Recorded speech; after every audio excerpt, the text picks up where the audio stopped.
novamente para essa primeira palestra. O tema é Precedentes e Nulidades, e a doutora Tereza vai nos honrar com esta fala. Ela possui graduação em Direito pela Pontifícia Universidade Católica de São Paulo, mestre em Direito pela mesma universidade, doutorado em Direito também pela PUC São Paulo. Tem diversas obras, todas conhecidas de todos os colegas. Pode pular, claro, né? Vou tentar ler pelo menos o que é mais importante. É professora permanente da Pontifícia Universidade Católica de São Paulo, Instituto Brasileiro de Direito Processual, Centro de Extensão Universitária, membro do corpo editorial da Juris Pleno, membro do corpo editorial da revista jurídica Mater Dei, membro do corpo editorial da Gênesis, revista de Direito Processual Civil, talvez a mais conhecida de todos nós, membro do corpo editorial da Revista do Processo, corpo editorial da Revista de Direito do Consumidor, da revista SEGE Brasília, revista jurídica de Porto Alegre, Faculdade União, membro do corpo editorial da Revista do Programa de Pós-Graduação em Direito da Universidade Federal da Bahia, sócia de Vamber e Arruda Alvim Vamber, Advocacia e Consultoria Jurídica, corpo editorial da Revista dos Tribunais de São Paulo, da Revista Jurídica da Presidência, da Russian Law Journal e revisor de periódicos de Direitos Fundamentais e Justiça. Não precisava dizer, está no currículo, tem experiência em Direito, com ênfase no direito público. E os seus principais temas atuais, omissão judicial e embargos de declaração nessas obras. Então, a professora Tereza não precisaria nem de apresentação, porque é de todos extremamente conhecida e sempre está com a magistratura em eventos aqui da escola e do próprio tribunal. Professora Tereza, a palavra é sua, o que nós queremos realmente ouvir. Muito obrigada. Eu realmente considero uma honra e um privilégio ter sido provocada pelo desembargador Grandinetti para ajudar na organização desse evento.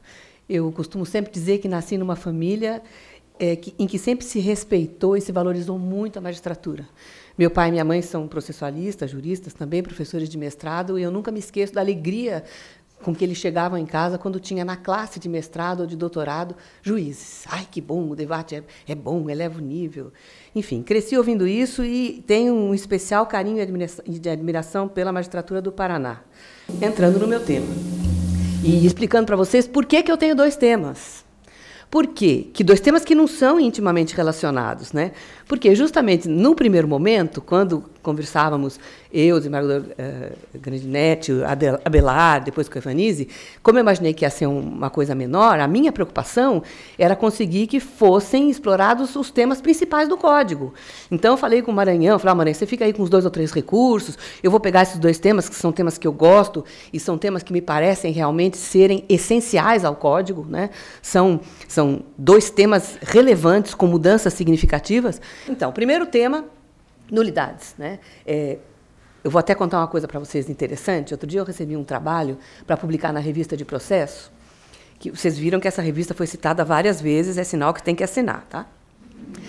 E esse trabalho é um trabalho de um inglês muito interessante, e lendo esse texto eu fiquei com a impressão de que eu estava lendo coisas sobre direito brasileiro. Olha, imagine, direito inglês, common law, né, origens diferentes. E ele fala, muito rapidamente, vou dizer porque isso tem a ver com os 2 temas de que eu vou tratar, de 3 fases do processo civil inglês. Primeiro, ele fala de uma fase extremamente formalista, que qualquer erro ou equívoco da parte era pretexto para o juiz extinguir o processo sem julgamento de mérito. Aí ele fala de uma segunda fase, que nós chamaríamos de fase instrumental. Quando ele começa a descrever essa fase, eu imaginei que eu ia ver o Cândido Dinamarco citado no rodapé. Ele só não usa essa expressão instrumentalidade, mas é essa a ideia, né? Então, o processo deve servir para julgar o mérito. Não se pode nunca perder de vista essa finalidade do processo, que é resolver o problema da parte.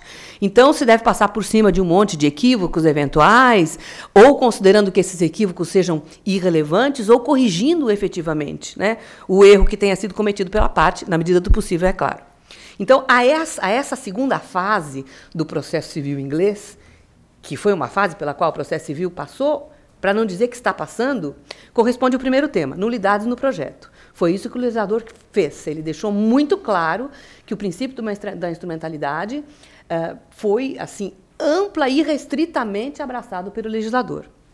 Mas aí esse rapaz, que chama John Sorajby, ele fala da terceira fase do processo civil inglês, que é um momento em que o judiciário começa a ser visto como uma empresa que tem que funcionar. Então, qual é a primeira medida que os ingleses tomaram para fazer com que a empresa funcione? Diminuir o número de processos. Lá, eles tomam medidas politicamente incorretas aos nossos olhos, como, por exemplo, custos. Né? É caríssimo litigar na Inglaterra.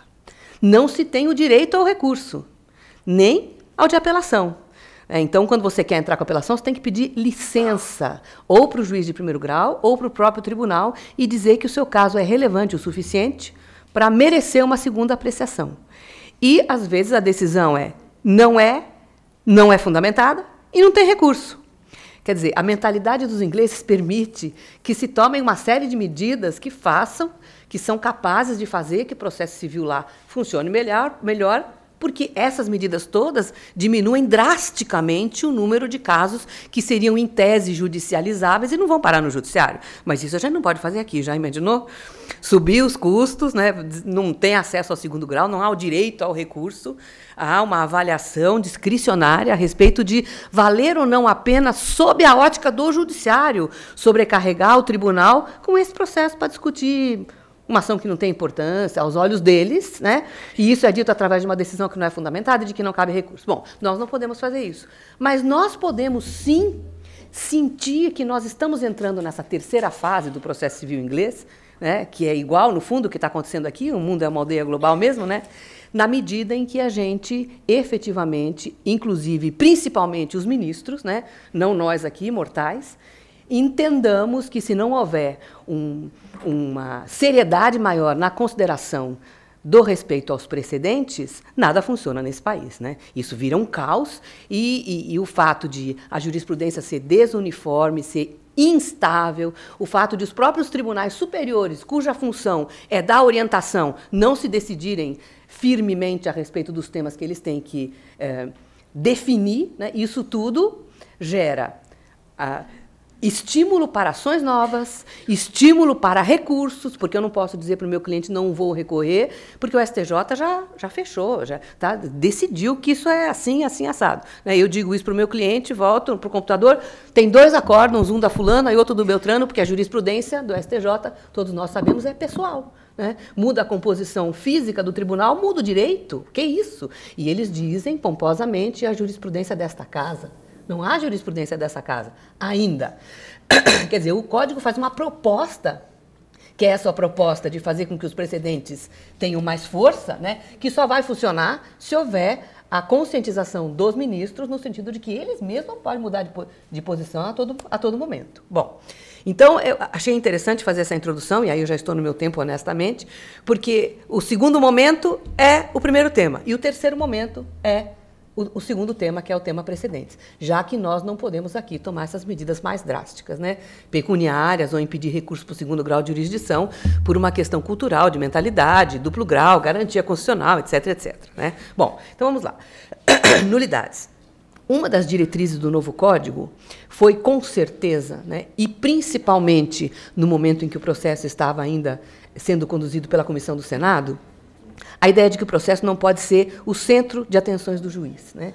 Na verdade, o fato de o processo ser o centro das atenções do juiz é uma deformação. Assim como é uma deformação haver um congresso de processo e encher com 2.000 pessoas e um congresso de civil aparecerem 150 gatos pingados. Né? No Brasil, o processo é interessante. Eu acho ótimo, né?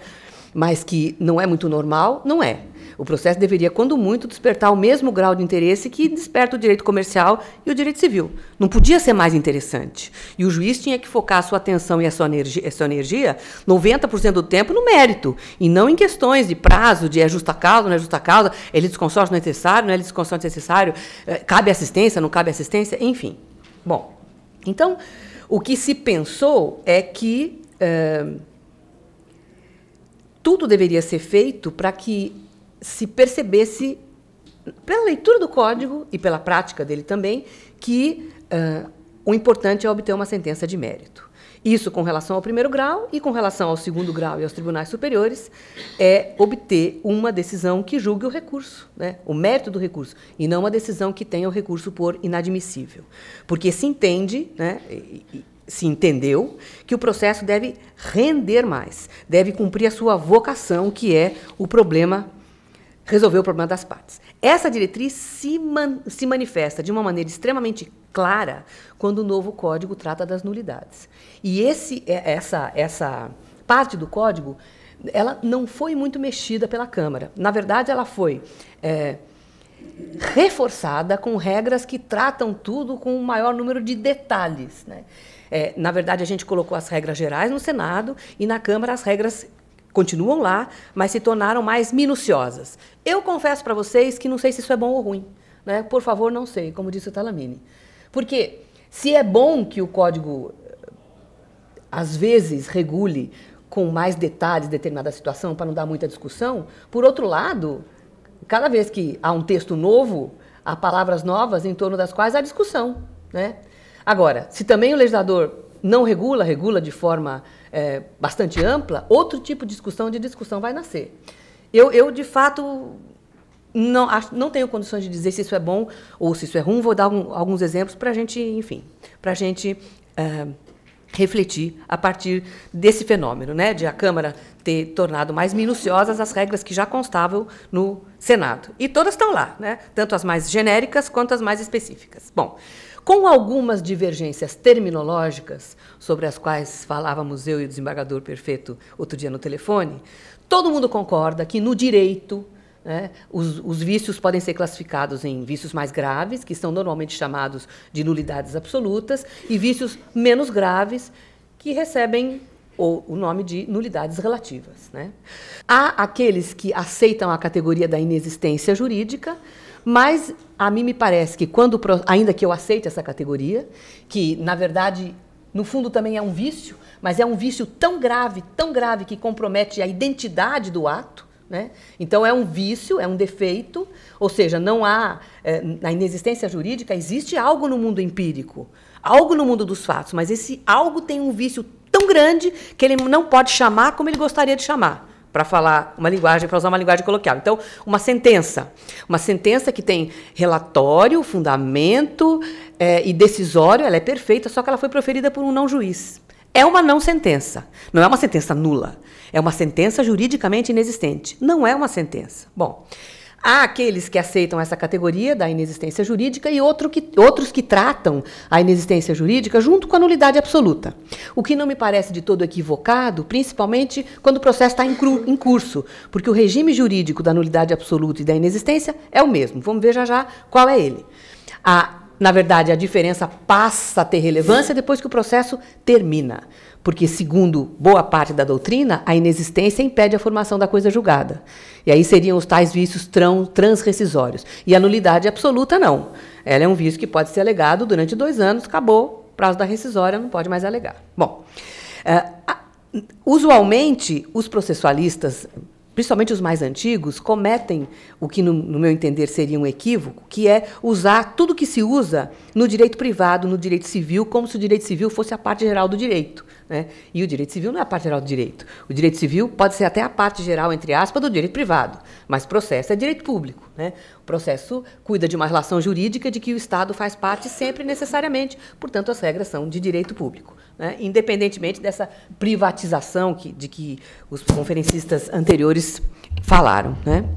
Então, acho que precisa ser considerada, como fazem os processualistas mais recentes, uma diferença fundamental que existe entre o sistema de nulidades no direito civil e no processo civil, que é a seguinte: no direito privado, a nulidade absoluta é aquela nulidade que, por definição, é insanável. Se usam até as expressões como sinônimas: nulidade ipso jure, nulidade insanável, nulidade absoluta, nulidade de pleno direito. São expressões usadas como sinônimas.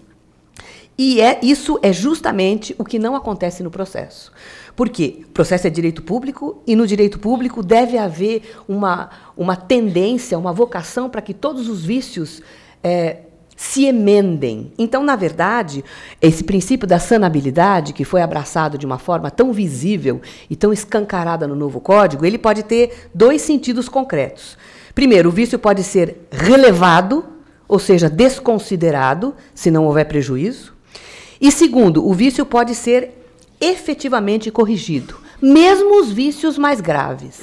Ou seja, essa diferença que se faz no direito civil, no sentido de dizer que os vícios mais graves são aqueles que não se podem corrigir, nulidade absoluta é a nulidade insanável, não se faz no processo. No processo, tudo se corrige.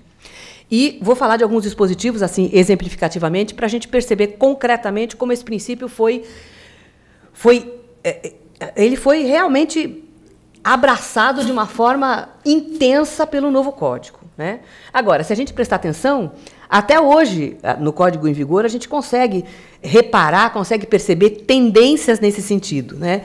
Eu acho que o exemplo mais gritante... Há dois exemplos que eu acho importantes. O primeiro deles é a falta de citação. É o vício mais grave de que pode padecer o processo, né? Uns dizem que a sentença de mérito proferida num processo em que não houve citação do réu, em que ele foi revel, é nula.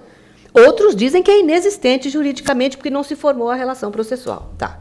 Agora, o réu não contesta. O que acontece? Comparece. A presença da defesa, o vício está sanado. Comparece. Né, diz que foi citado nulamente, porque o autor conhecia o endereço dele, etc., etc., pede prazo para contestar, o juiz dá prazo e o vício se sana. Né? Outro exemplo que eu acho interessante, para mostrar que desde já esse princípio já está no Código, ainda de uma maneira um pouco mais tímida, é aquele dispositivo que agora... Eu estou naquela fase, eu já esqueci os do Código atual e não decorei do Código de 2015. Mas eu acho que é o artigo 37, parágrafo único, que diz que o ato praticado pela parte, sem que ela prove documentalmente que está representada por advogado, é ato considerado juridicamente inexistente. Né? O ato não existe, é mais do que nulo, mas o juiz marca prazo para juntar a procuração, juntou a procuração, acabou, né? O vício se sanou. Então, esses dois exemplos servem para mostrar como esse princípio já estava se insinuando no Código atual e agora aparece de uma forma mais marcante no Código que vai entrar em vigor, se Deus quiser. Então, para que serve essa classificação de nulidades absolutas e relativas, né, se há sanabilidade nos dois casos? Por causa do regime jurídico, né, que se caracteriza basicamente pela ausência de preclusão e pela possibilidade de cognição do vício de ofício. Então, se é nulidade absoluta, né, o juiz pode conhecer sem provocação da parte, embora com o contraditório anterior, né, porque agora há o artigo 10, e não há preclusão nem para as partes, nem para o juiz. Bom, o que são as nulidades do processo, enfim? Muito rapidamente, eu vou dizer, embora eu precisasse também, a palestra do Zé Maria, que ele falava o tempo todo no quadrinho, né? E não mostrava o quadrinho, ele devia ter distribuído uma folha com o tal do quadrinho, né? Ou ter projetado o tal do quadrinho, mas não. Agora, então, eu vou fazer um quadrinho, mas com a mão. Então, o professor Alfredo Buzaide dizia, e esses ensinamentos são super atuais, porque o nosso código de 2015 continua tendo a estrutura montada pelo Buzaide. Ele tem novidades, né, como essas novidades justamente que têm em vista tornar o judiciário uma empresa que funcione. Se as causas são todas iguais, se todas elas giram em torno da mesma questão jurídica, por que vai julgar uma a uma? Né? Se não há ação coletiva, que se empregue o tal incidente de resolução de demandas repetitivas. Mas, enfim, apesar dessas coisas novas, eu acho que o código ainda continua buzaidiano, graças a Deus, porque tudo que ele inventou foi inspirado pelo Liebman. O Liebman, como todos nós sabemos, era um judeu italiano que falava muito bem alemão e que teve, além de ter trazido a boa processualística para o Brasil, ele assimilou os alemães, porque ele era um dos poucos italianos que lia alemão, por ser judeu. Né? Então, nós estamos bem acompanhados com Liebman, Buzaide e companhia, apesar das novidades todas. Então, o que ele dizia? Ele dizia que o processo tem pressupostos genéricos que possibilitam a apreciação do mérito. Genéricos, que estão subdivididos em diversas categorias que todos nós conhecemos. Pressupostos processuais de existência, né, petição inicial, jurisdição, citação, de validade, pressupostos processuais negativos, litispendência, coisa julgada e condições da ação, que agora, à luz do Código Novo, serão 2 e não mais 3, né, porque a possibilidade jurídica do pedido caiu. Mas, então, todos os vícios ligados a esses pressupostos genéricos de admissibilidade do julgamento do mérito são nulidades absolutas. Segundo alguns, falta de pressuposto processual de existência gera inexistência. Mas isso para nós aqui, nesse contexto de 20 minutos, não interessa. E mais os casos que a lei qualifica expressamente como nulidades absolutas, né? Como, por exemplo, necessidade de intimação do Ministério Público quando a causa envolve interesse de menor, etc, etc. Então, esse é o grande grupo das nulidades absolutas. Os pressupostos processuais e as condições da ação, mais aquelas causas de nulidade a que a lei faz referência expressa, né? E que não tem nada a ver com pressuposto processual nem com condição da ação. E as nulidades relativas, aquelas sobre as quais o juiz não pode se manifestar de ofício e que ficam esquecidas porque ficam preclusas. Exemplo, a ela se chega por exclusão. E o exemplo melhor de uma nulidade relativa é a incompetência relativa. Tem o prazo para alegar, alegou, ótimo, não alegou, a prorrogação, o vício deixa de existir. Mas, em qualquer dos casos, a sanabilidade é palavra de ordem. Agora está mais claro no Código. Então, vejam uma alteração que eu acho muito interessante. Hoje, o Código diz o seguinte: quando a lei prescrever determinada forma, sem cominação de nulidade, o juiz considerará válido o ato ser realizado de outro modo, cumpra a sua finalidade. O que o Código de 2015 fez? Tirou esse sem cominação de nulidade. Ou seja, o juiz pode considerar válido o ato ser realizado de outro modo, tendo ele cumprido a sua finalidade, mesmo que haja cominação expressa de nulidade. Quer dizer, só com essa mudança já fica muito clara a ideia de que não é a gravidade do vício que leva a que se diga que ele é sanável ou não, né? Bom, há lá um dispositivo dizendo que o juiz tem o dever de corrigir os vícios ligados à admissibilidade da ação, pressuposto processual, condução da ação e decidir o mérito. Claro, dependendo do caso concreto, se der, né? Nenhum juiz consegue corrigir a legitimidade do autor. Mas a do réu pode, né? Então, vocês devem ter visto, isso eu achei muito interessante, que a nomeação à autoria deixou de existir, né? Ou instituto desajeitado, né? A começar pelo nome, né? Tem a ver com o réu, chama nomeação à autoria, e é, à luz do Código em vigor, a possibilidade de se corrigir a legitimidade passiva. Em dois casos, né? No caso de o detentor ser nomeado ser acionado em nome próprio, e de alguém que diga, olha, não tenho nada a ver porque eu estou agindo cumprindo estritas ordens de terceiro. Então, a nomeação à autoria, ninguém sabe o que é, ninguém usa, ninguém conhece, o nome é estranho, morreu, e ela se transforma, e não é intervenção de terceiro também, é uma forma de mudar o réu, né? E esse dispositivo, na verdade, se converteu na possibilidade de o juiz corrigir a legitimidade passiva quando o réu, na contestação, diz, olha, não sou eu o réu certo dessa ação, é o fulano. Bom, o juiz não pode indeferir a inicial sem antes mandar emendá-la e indicar precisamente qual é o problema que a inicial tem, né? O juiz pode mandar citar o réu, ainda que o autor não tenha posto na petição inicial tudo que o Código manda pôr. E eu confesso que, quando eu estava lendo o que o Código manda pôr, coisas de Fredinho, né? Tem umas 60 coisas que o autor tem que pôr na inicial para identificar o réu. Mas, logo em seguida, tem um dispositivo que diz, não, mas se o réu é identificável, mesmo não tendo o autor colocado na inicial todos esses 40 bilhões de itens, aí ele tem que mandar citar do mesmo jeito. Bom, aí tem um dispositivo que eu acho magnífico, né? E vejam só, eu não estou falando em causa própria, não estou falando com uma advogada. Eu acho isso muito importante. Eu sou uma advogada, modéstia à parte, muito boa. A gente tem um escritório que a gente cuida como se fosse nossa menina dos olhos. Fazemos um controle de... Então, isso tudo não vai me beneficiar, né? E eu acho que tenho a neutralidade suficiente de dizer que é uma novidade boa. Não para mim, mas para aqueles que têm um advogado menos cuidadoso e que erram... juntou a procuração, foi um que assinou, juntou a procuração de outro do mesmo escritório, essas coisas todas que a gente vê todos os dias, né? E o Código diz que, se houver defeito de representação no recurso, o relator deve marcar prazo razoável para que o vício seja sanável. E esse dispositivo se aplica ao 2º grau de jurisdição e aos tribunais superiores, né?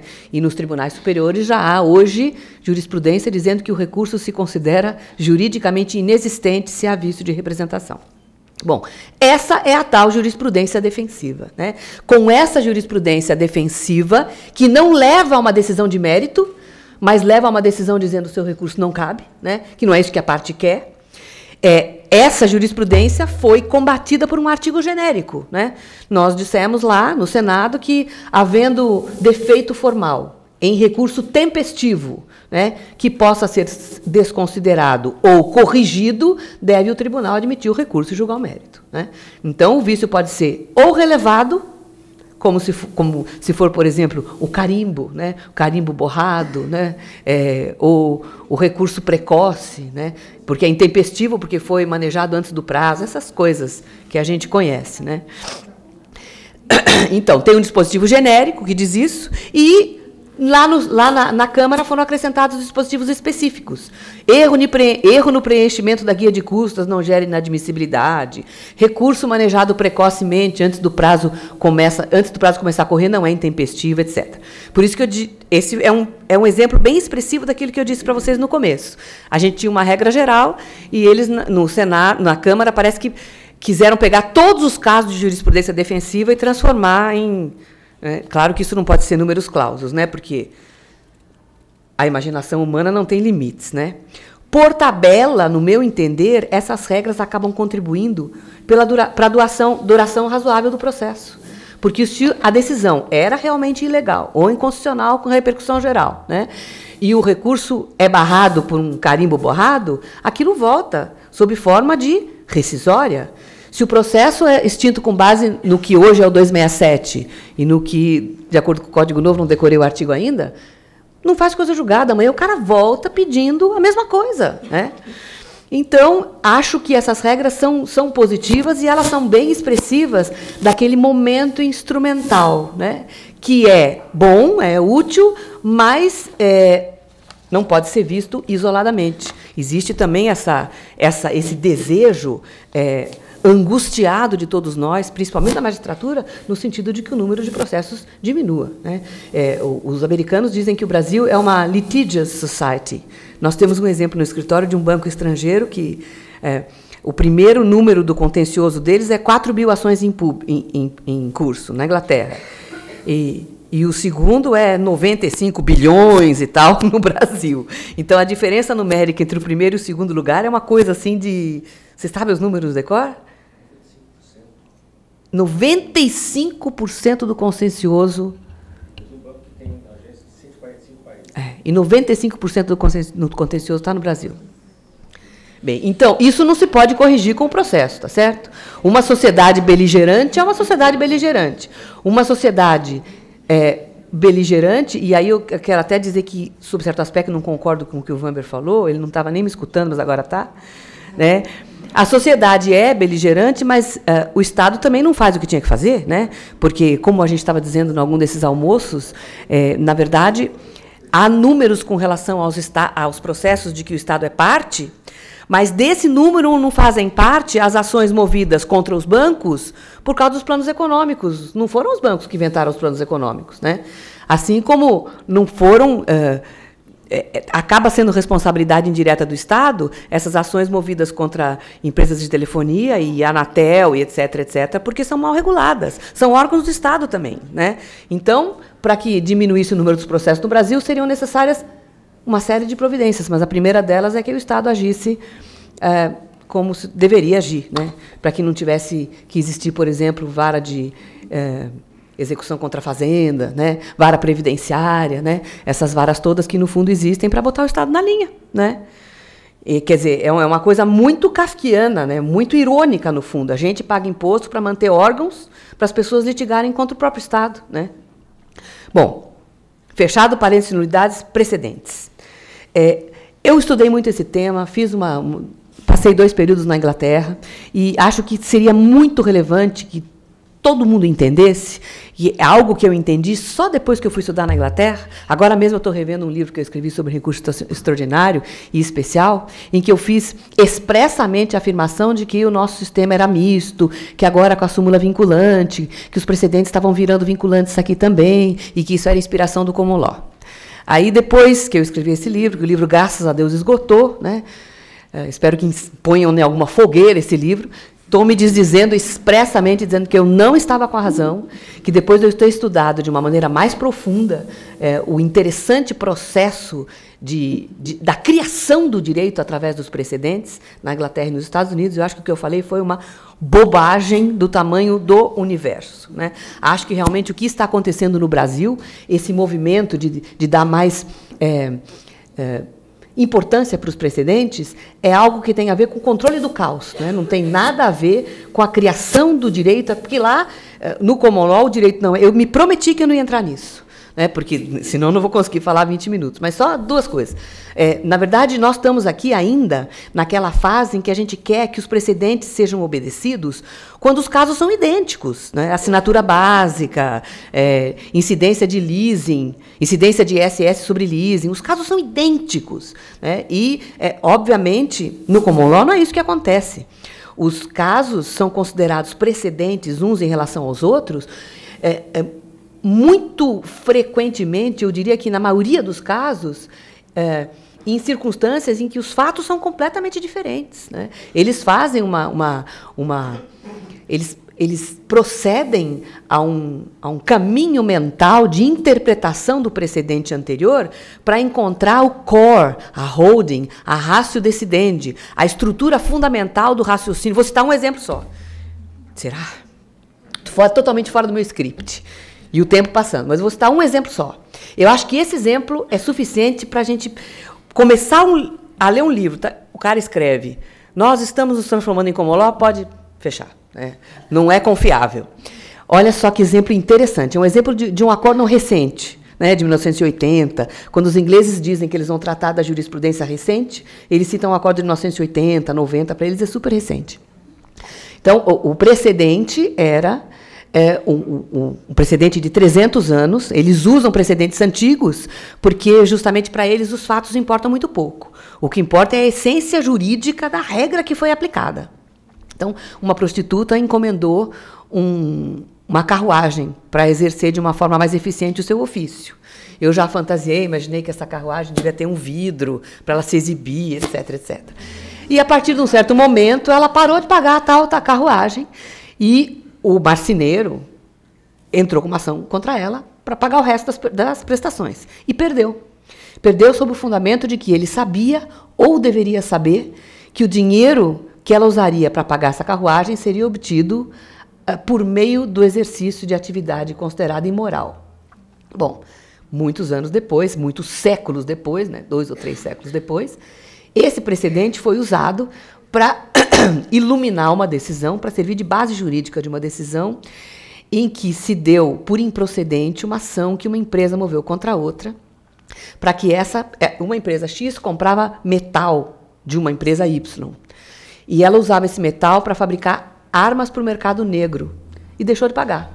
E a empresa entrou, como uma empresa que fabricava o metal, entrou com ação contra o fabricante das armas e perdeu, porque se considerou que essa empresa sabia, ou deveria saber, que o dinheiro que a empresa B usaria para pagar a empresa A seria proveniente de atividade ilícita. Então, vejam, o que isso tem a ver com os precedentes no Brasil? Nada, né? É uma forma, precedentes no common law puro, né? Claro que hoje em dia tem lei nos Estados Unidos, tem lei na Inglaterra, os precedentes interpretativos também são vinculantes.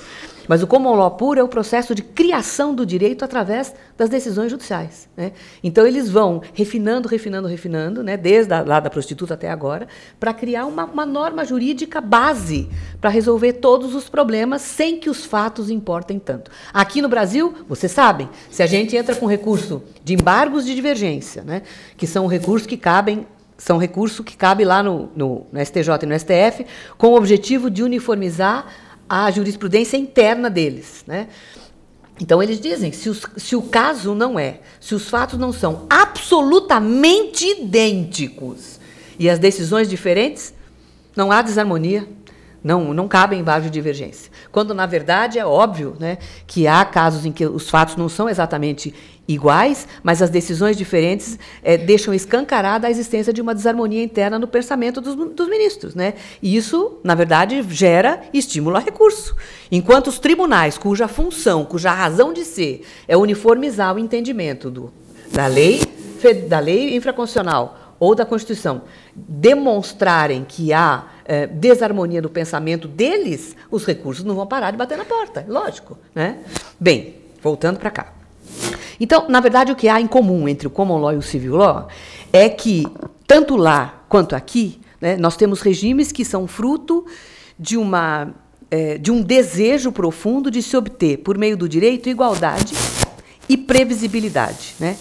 Na verdade, nas civilizações ocidentais, há pelo menos 3 séculos se quer que todos sejam tratados igualmente pelo direito, se estiverem nas mesmas situações, e que as sociedades e os indivíduos que a compõem tenham ciência das consequências dos seus atos e das suas condutas antes de praticar a conduta. É isso que é a previsibilidade. Quer dizer, eu tenho que saber o que vai decorrer do que eu estou fazendo antes de fazer, porque assim eu posso optar, certo? Por fazer ou por não fazer. Então, os ingleses dizem isso, que é previsibilidade, que o cachorro não pode saber, que é aquele Jeremy Bentham que tem essa frase, o cachorro não pode saber que roubar a bisteca de cima da pia é proibida só quando o bastão atinge o seu nariz, né? Porque ele já está praticando o ilícito, ele deveria saber antes para não praticar, né? E assim é que deve ser.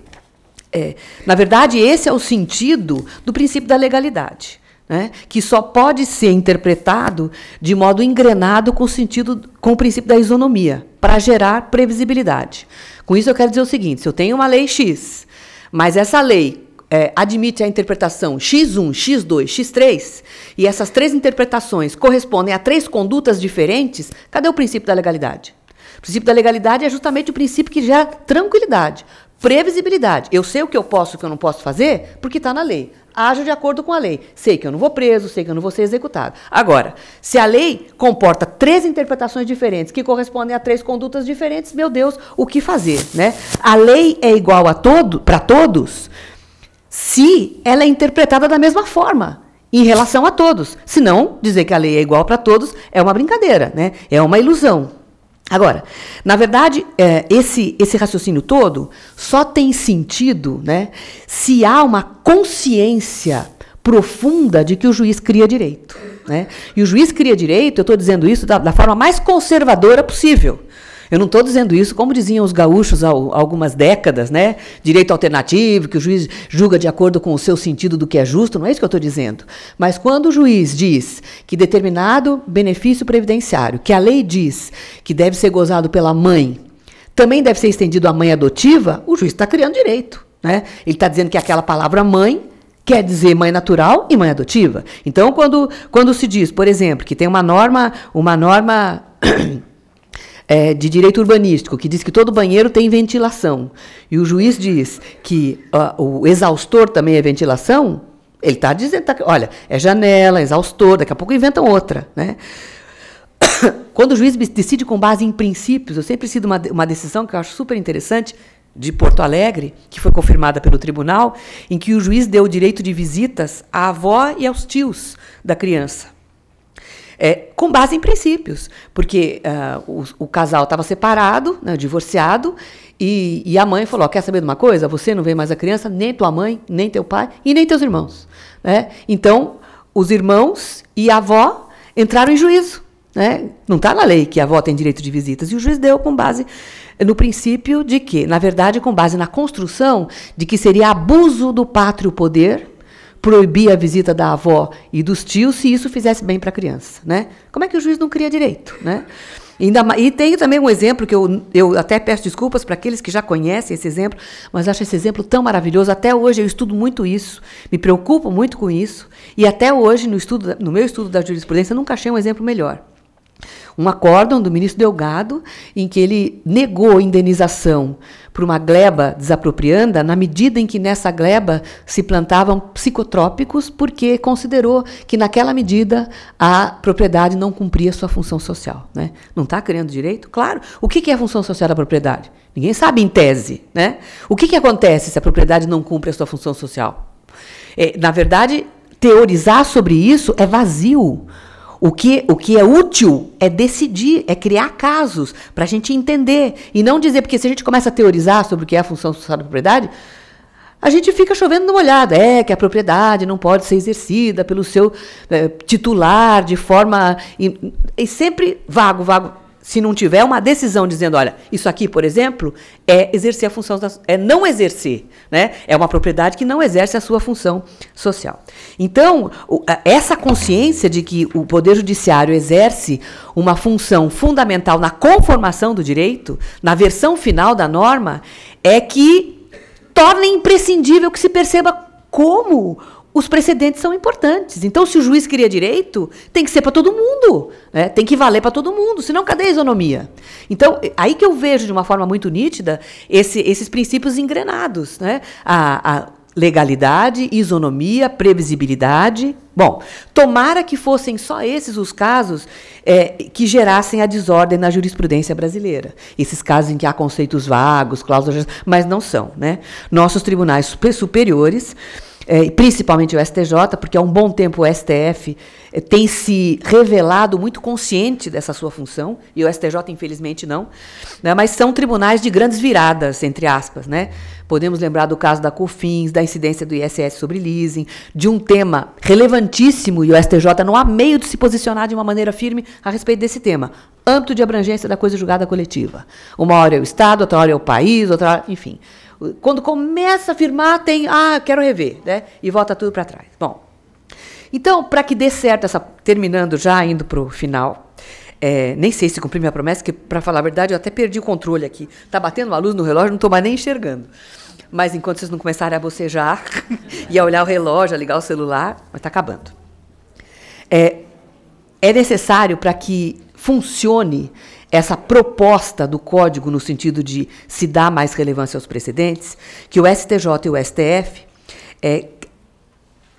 aprendam a criar uma jurisprudência mais uniforme e estável, né? E que essa jurisprudência realmente passe a orientar os demais órgãos do judiciário e orientar a conduta do jurisdicionado, né? Na medida em que o judiciário cria norma, né? Então a mãe também é atingida, então o ente previdenciário vai conceder o benefício para a mãe natural e para a mãe adotiva também. Se diz, e agora para terminar, que o novo CPC torna os precedentes vinculantes. É verdade? É e não é.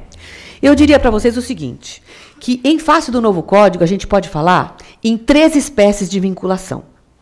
Primeiro, a vinculação que eu chamaria de forte, que é o que o brasileiro acha que é obrigatório. Porque toda vez que a gente fala, mas é obrigatório, a audiência do 331 é obrigatória? Lembra dessa pergunta? Se não acontecer, se não realizar, o que acontece? Nada, bom, então não é obrigatório, né? Quando eu cheguei na Inglaterra, a primeira pergunta que eu fiz para um processualista inglês que me convidou para passar esse tempo lá o que acontece se um juiz não segue o precedente? O juiz não concorda com o precedente da então House of Lords, né? Agora a Suprema Corte Britânica. Ele perguntou para mim assim, como assim não seguiu o precedente? Eu falei, o juiz se rebela, ele diz, não concordo com a tese adotada, não vou. Não entendi. É como se eu perguntasse assim, o que acontece se o Papa se envolver com o tráfico de drogas? Como assim? O Papa se envolver com... Foi a mesma reação que a gente teria em face de uma pergunta. Não acontece, porque para eles ser obrigatório não significa estar sujeito à sanção, é cultural, né? Eu estou dizendo lá que é common law, né? Lá o precedente é a lei para eles. Agora, na Alemanha, a Alemanha é um sistema igual ao nosso. O juiz decide com base na lei. Se você perguntar o que acontece na lei, se tem reclamação na Alemanha, não tem reclamação na Alemanha. Porque não precisa. Então, é a mesma coisa, vou fazer uma outra comparação. Quando você chega no aeroporto e tem uma coisa bonita, grande assim, departamento de extravio de bagagem, você fala, puxa, que bom, troço tão bom organizado. Depois você fala, não, peraí. Se tem um departamento desse tamanho de extravio de bagagem, é porque deve extraviar a bagagem todo voo. Todo voo tem uns 10 caras reclamando que perderam a mala. Mutatis mutandis é a reclamação. Tá? É bom que tenha? Mas na verdade não era para existir, né? Desrespeito à decisão do Supremo, invasão de competência, né? Desrespeito à súmula vinculante.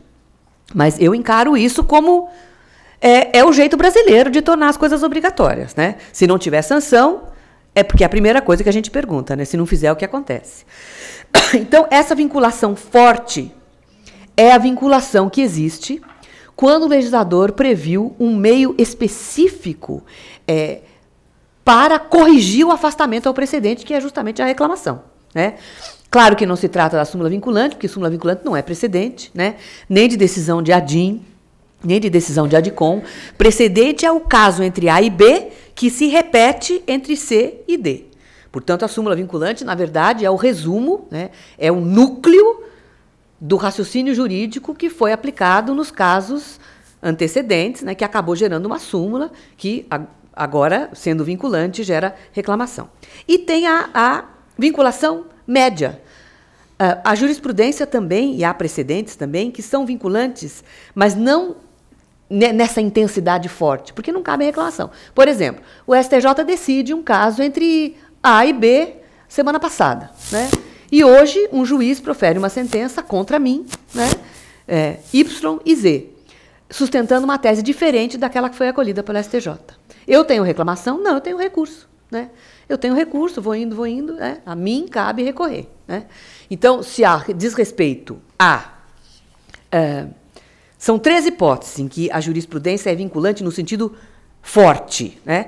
Casos repetitivos, que é uma expressão que o Código usa para abranger 2 fenômenos: decisões proferidas em incidente de resolução de demandas repetitivas e decisões nos recursos repetitivos, STJ e STF, especial e extraordinário, e assunção de competência. Né? Se há desrespeito a essas decisões, eu tenho reclamação. Se há desrespeito a uma decisão proferida entre a empresa X e a empresa Y, né? Caso não é repetitivo, não é, eu tenho o recurso. Agora, a vinculação fraca é aquela que acontece, infelizmente, do juiz em relação às suas próprias decisões. Então, vem alguém me consultar a respeito de um caso, eu movo a ação, cai na vara X com o juiz J, e o juiz J decide a meu favor. Dali a 2 meses, vem um cara com um caso igual. Eu distribuo, cai no juiz J. Eu falo, ai, que beleza. Eu já sei como esse cara pensa. Que bom, ele deu uma sentença tão boa, favorável, que sorte. Aí chega lá, ele decide de um jeito completamente diferente. O que eu tenho? Nada. O que me cabe fazer? Lamentar, chorar.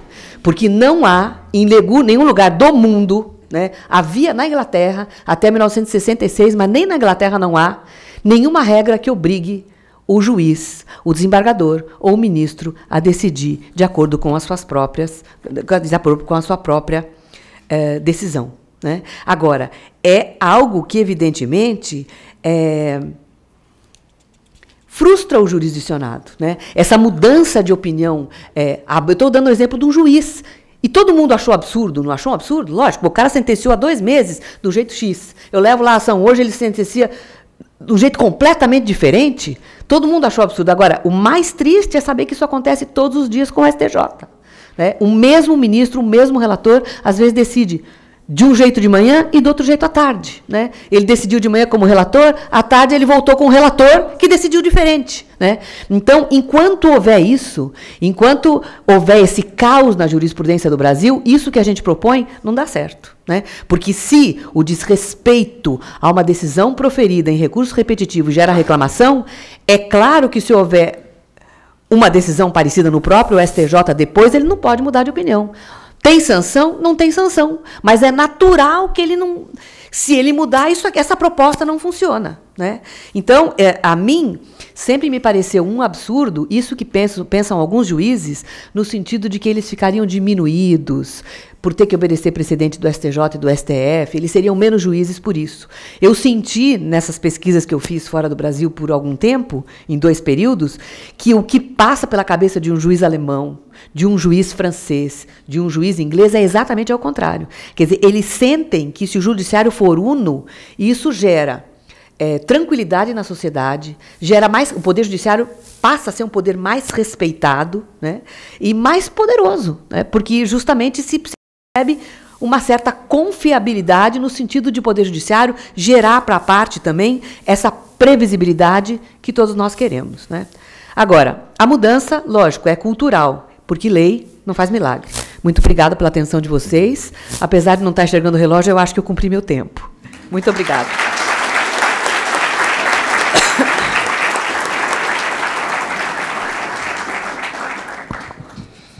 Obrigado, professora Tereza. E vamos já de imediato também para os nossos debates. E eu passo a palavra à doutora Renata Jaures, para que faça as suas ponderações e, eventualmente, as perguntas. Boa tarde a todos. Professora, parabéns, excelente. Na verdade, o meu questionamento aqui foi mais uma preocupação que eu acho que a maioria dos juízes está tendo, né? Que é com relação ao aspecto da alteração, que diz que a gente vai ter que afastar quaisquer tipos de arguição das partes, de argumentos que as partes utilizem. A gente teria que apreciar todos. Teoricamente, que a gente vive no dia a dia, que a gente recebe, às vezes, petições iniciais imensas, às vezes com argumentos dissociados da realidade fática, e a gente ter que afastar tudo para ter uma sentença válida é uma coisa que acaba não só atrasando a prestação jurisdicional, mas também causando, eventualmente, se faltar alguma coisa que, de repente, foi alegado de forma até lacônica pela parte, e a gente ter essa sentença anulada por conta disso. Será que essa questão da nulidade mais vinculada ao prejuízo, isso aí seria uma forma da gente conseguir sanar esse problema?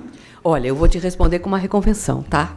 Porque eu vou dizer o que eu penso a respeito disso e vou te fazer uma pergunta, que foi uma pergunta que a gente bolou para dar nos nossos cursos lá na PUC. Não sei se eu vou saber responder, tá? Aqui é princípio da igualdade, isonomia, previsibilidade, tudo isso. Então, é o seguinte, na verdade, esse dispositivo ele é assustador, mas ele, se bem compreendido, ele passa a ser visto até com um grau maior de simpatia, até porque não são todos os incisos que se aplicam todas as vezes. Então, não é sempre que a parte entra com a petição inicial com jurisprudência no sentido, com acórdão do STJ, que você tem que afastar. Sim. Não é sempre que o réu cita um argumento que deveria ter... Porque, na verdade, o cerne de todos esses dispositivos, que constam lá do 498, né, o 489, é o seguinte, o juiz tem que rebater não todos os argumentos, mas os argumentos que seriam capazes de levar a uma solução diferente daquela que o juiz considera correta. Então, por exemplo, eu entro com uma ação pedindo para o fulano me pagar. E o fulano alega o tempo todo teoria da imprevisão, teoria da imprevisão, teoria da imprevisão. Aí o juiz, na hora de decidir, diz, olha, filho, você deve o contrato, você venceu, você não pagou, tem que pagar. Eu falo, como assim? Falei o tempo todo na teoria da imprevisão, o cara pulou por cima desse argumento, não tocou nesse argumento. É essa a ideia. Então, eu trago lá 30 acórdãos do STF ou do STJ em jurisprudência não vinculante. Tá? É aquela que eu posso, aquela vinculação média. Eu posso corrigir, eventualmente, através de um recurso, etc. Bom, aí o juiz decide em outro sentido e não faz nem alusão àquela jurisprudência que o autor juntou. É essa a ideia. No fundo, se a gente for ler desprovido de, digamos, desarmado esse dispositivo, a ideia é essa. A ideia é que o juiz não aborde só na sentença os argumentos que levaram a ele decidir de uma maneira X, mas também aborde os argumentos, inclusive jurisprudência, que teriam o condão de ter levado a uma solução diferente. Né? Não todos os argumentos assim, secundários, não é isso. A ideia é essa. Bom, por outro lado, então veja que interessante, né? Hoje em dia, eu não posso levar para casa uma sentença para ver se hoje em dia não, na hora que o código entrar em vigor, uma sentença para depois dizer para o cliente se ela é bem fundamentada. Porque só vou saber se a sentença é bem fundamentada se eu tiver o contexto do processo. Porque o juiz tem que afastar tem que fazer constar a sentença não só os elementos em que ele baseou a sua conclusão, mas também aqueles que seriam por si só capazes de levar a uma conclusão diferente. Bom, agora vem a pergunta. O Código diz que esse vício pode ser corrigido pelo tribunal. Então, se a parte recorre dizendo que a sentença é nula, porque não tem fundamentação, né? Porque a fundamentação que não atende a esses estándares mínimos é considerada como uma não fundamentação, o tribunal, se for decidir no mesmo sentido, pode suprir o vício de fundamentação. Sei. Bom, isso está no Código. Agora, a pergunta que eu faço, não só para você, mas para todo mundo, porque é uma pergunta, eu não sei a resposta, tá? É uma coisa que está me incomodando. Imagine o seguinte, o juiz decidiu sem fundamentação nenhuma, decidiu no sentido X. Aí a parte contra mim. Aí eu recorro, primeira coisa que eu digo, a sentença é nula, não tem fundamentação. Mas eu já vou apelar. Dizer que, olha, eu tenho razão por isso, põe lá um monte de argumentos. Aí o tribunal diz que vai decidir no mesmo sentido e fundamenta com uma série de argumentos que eu não ataquei, porque a sentença não tinha fundamentação. A gente recorre da fundamentação. Como faz? Tem que voltar? Eu não entendo o que aconteceria, o que se pretendeu com isso. Eu creio que, como não teve fundamentação, se a sentença foi desprovida de fundamentação, aí ela é uma sentença nula. Não tem como, teria que realmente mas o Código diz expressamente que o tribunal pode suprir. Mas seria uma supressão de instância, porque ela não apreciou nem os fatos. Não, então você está dizendo que o Código está errado. De certa forma. Não, mas está certo, é. Não dá para aplicar, enfim. Porque a gente tem que arrumar um jeito de dizer que isso é inconstitucional. No caso, assim, pelo menos o que eu penso, é que isso seria quando os fatos são avaliados, na minha humilde opinião, né? Os fatos são avaliados, mas que deixou de ser avaliado um aspecto daquele fato. Aí é uma situação. Outra coisa é quando o fato não é avaliado. É bem diferente, pelo menos no meu entendimento. Aí mas imagina, então, vamos pegar uma situação menos drástica. A fundamentação é ralinha, uma fundamentação manifestamente insuficiente. Aí eu recorro, dizendo que a fundamentação é insuficiente e dou uma série de argumentos pelos quais eu acho que a sentença tem que ter uma conclusão diferente, que eu tenho direito, não a outra parte. Aí o tribunal decide no mesmo sentido, supre a falta de fundamentação e acrescenta argumentos que eu não rebati. Como fica isso? Olha, é só para a gente pensar. Eu tenho a impressão de que isso aí deve ter sido colocado no código pelo seguinte: devem ter lido aquela regra que fala dos requisitos para que a fundamentação seja considerada existente e devem ter dito assim, puxa, mas isso está muito pesado, os juízes não vão gostar. Vamos botar no tribunal uma regra na apelação dizendo que esse vício pode ser suprido pelo tribunal. E isso acabou gerando um problema sério. E eu coloquei isso para debate lá no curso de São Paulo, o pessoal quase se matou sem conclusão. Porque aí vira cerceamento de defesa mesmo, né? Sim, realmente. Porque eu só vou poder alegar, só vou poder rebater aqueles argumentos em especial? O especial tem toda uma série de limitações, né? Não se examinam questões fáticas e tudo isso. Só aproveitando o discurso, não bastaria o tribunal aplicar o 10? Se ele vai invocar novos argumentos que não foram debatidos, né? O tribunal faz isso e resolve em segundo grau. Porque simplesmente a gente tem uma situação hoje que o Código permite que o tribunal decida questões em segundo grau que às vezes ficaram aqui pelo primeiro grau e julgue o mérito, e o tribunal muitas vezes não faz, por comodismo ele também prefere. Nula, volta, o juiz resolva lá. Né? E será que não seria o caso, já que o juiz tem que aplicar o 10, o tribunal aplicar o 10 também? O tribunal tem, nos poderes do relator, tem a previsão de o tribunal aplicar o artigo 10, abrir o contraditório se ele percebe que tem matéria de ordem pública no recurso sobre a qual não houve debate no primeiro grau. Eu acho que seria o caso, sim. Isso poderia resolver. Fundamental, né? Do CPC que se aplica a todas as instâncias. Né? Muito bem pensado. Uma ótima resposta. Doutora Renata, tem mais alguma consideração, pergunta? Não. Já eu permito uma manifestação, só para seguir o nosso roteiro. O doutor Leonardo Delfino César, que é juiz aqui em Londrina, também terá algum questionamento. Já para evitar a reconvenção, doutora, eu estou aqui na condição de perguntador, como disse o Alberto, não me atreveria a debater processo com a senhora. Não venha com essa. Perguntar é debater. Se eu tenho que responder, isso é um debate. Não me atrevo. Professora, a senhora já expôs perfeitamente bem o tema dos precedentes, que, na minha modesta visão, veio para ajudar o sistema judiciário nacional. Eu tenho duas perguntas, tenho direito a uma, fazer duas, aproveitar essa oportunidade. Que, na verdade, eu extraí de uma dúvida que começou a surgir já na doutrina, né? Especialmente quanto à constitucionalidade desse efeito vinculante dos precedentes. Eu andei olhando que o Nério Cássio. O Nério Cássio e o Jorge Zabud, né, eles já estão alegando a inconstitucionalidade por violar a independência da magistratura e a separação dos poderes. O que a senhora pensa sobre? Eu acho o seguinte, eu acho que uma visão ortodoxa e rigorosa levaria necessariamente à afirmação no sentido de que são inconstitucionais, sim, todas essas regras. Acontece, todavia, que o Karl Arendts, o Canaris, enfim, uma série de pensadores alemães, quer dizer, não são pensadores esculhambados, né? Sempre, porque ninguém duvida da seriedade dos alemães, tá certo? E esses são alemães conhecidíssimos, que refletem sobre o direito. Eles têm afirmações muito interessantes, muito bem colocadas, muito bem contextualizadas, todas no sentido de que o raciocínio rigoroso não se presta a resolver problemas jurídicos. Então, nós temos que pensar no brasileiro, né?